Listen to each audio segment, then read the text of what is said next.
Trainee IPS Uday Krishna Reddy కేసుకు సంబంధించి కీలక పరిణామాలు చోటు చేసుకుంటున్నాయి. ఈ కేసు విచారిస్తున్నటువంటి పోలీసులకు రోజుకొక ట్విస్ట్ ఎదురవుతుంది. తాజాగా సీన్ రీకన్స్ట్రక్షన్ చేసే దాంట్లో భాగంగా హైదరాబాద్ అశోక్ నగర్లో నివాసం ఉన్నటువంటి ఉదయ్ కృష్ణారెడ్డి రూమ్కి పోలీసులు వెళ్లారు. అక్కడ ఆ రూమ్లో ఒక 2 ప్రేమలేఖలు బయటపడటంతో వాటి ఆధారంగా ఉదయ్ కృష్ణారెడ్డికి నెల్లూరుకి చెందినటువంటి మరో మహిళతో సంబంధం ఉన్నట్టుగా తేలింది. ఆ 2 లెటర్లతో పాటు ఒక మొబైల్ ల్యాప్టాప్లను పోలీసులు అయితే స్వాధీనం చేసుకున్నారు. అంటే ఈ నెల్లూరు ప్రాంతానికి చెందినటువంటి మహిళకి ఆల్రెడీ 2014లో వివాహం అయింది. భర్తతో ఉన్నటువంటి విభేదాల కారణంగా 2023లో ఆమె భర్త నుంచి దూరంగా ఉంటుంది. ఆవిడకు ఒక కుమారుడు కూడా ఉన్నాడు. ఈ క్రమంలో హైదరాబాద్లో ఒక ప్రైవేట్ కంపెనీలో జాబ్ చేసుకుంటున్నటువంటి ఆమెను ఉదయ్ కృష్ణారెడ్డి ఆమెతో పరిచయం పెంచుకున్నాడు. తర్వాత ఆ జాబ్ నుంచి ఆమెను రిజైన్ చేయించి అక్కడ ఉన్నటువంటి ఒక ఐఏఎస్ అకాడమీలో జాబ్కు జాయిన్ చేశాడు, అందులో చేర్పించాడు.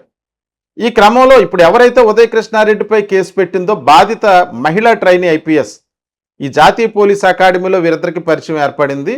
ఈ క్రమంలో అతనిపై ఇప్పుడు కేసు పెట్టినటువంటి మహిళా ట్రైనీ ఐపీఎస్ వాళ్ళిద్దరు కూడా, అంటే ఈ జాబ్ జాయిన్ అయినటువంటి మహిళ ఆమె కూడా ఇద్దరు ఒకసారి కలిసి మాట్లాడుకున్న క్రమంలో తాను కూడా ఉదయ్ కృష్ణారెడ్డితో లివింగ్ రిలేషన్లో ఉన్నానంటూ తెలియచెప్పటం, దాంతో ఇతని విపరీత ప్రవర్తన నచ్చినటువంటి మహిళా ట్రైనీ ఐపీఎస్ అతనికి దూరంగా ఉండటం మొదలుపెట్టింది. అయితే ఈ క్రమంలో అది తట్టుకోలేనటువంటి ఉదయ్ కృష్ణారెడ్డి ఆమె రూమ్లోకి నేరుగా వెళ్ళిపోవటం, ఆమె ఫోన్ తీసుకుని నేలకేసి కొట్టడం, ఆమె యొక్క పాత చాటింగ్లను చూపించి అవన్నీ బయట పెడతానని బెదిరించడం, ఈ క్రమంలో వాళ్ళిద్దరి మధ్య కూడా గ్యాప్ పెరిగింది. వాస్తవానికి ఉదయ్ కృష్ణారెడ్డి ప్రకాశం జిల్లా ఓళ్లపాలెనికి చెందినటువంటి వ్యక్తి. అతను గతంలో కానిస్టేబుల్గా పనిచేసి యూపీఎస్సీ రాసి 2025 ఐపీఎస్ బ్యాచ్కి ఎంపికయ్యాడు. ఈ విషయాన్ని స్వయంగా సిపి సజ్జనార్ వెల్లడించడం జరిగింది అతను అరెస్ట్ చేసిన తర్వాత. ఈ క్రమంలో 2024కి సంబంధించినటువంటి ఇప్పుడు కేసు పెట్టినటువంటి బాధిత మహిళా ట్రైనీ ఐపీఎస్ ఆమె ఇన్స్టాగ్రామ్లో ఈ ఉదయ్ కృష్ణారెడ్డి పోస్ట్ చేసినటువంటి ఒక పోస్ట్ చూశారు. ఏమిటది?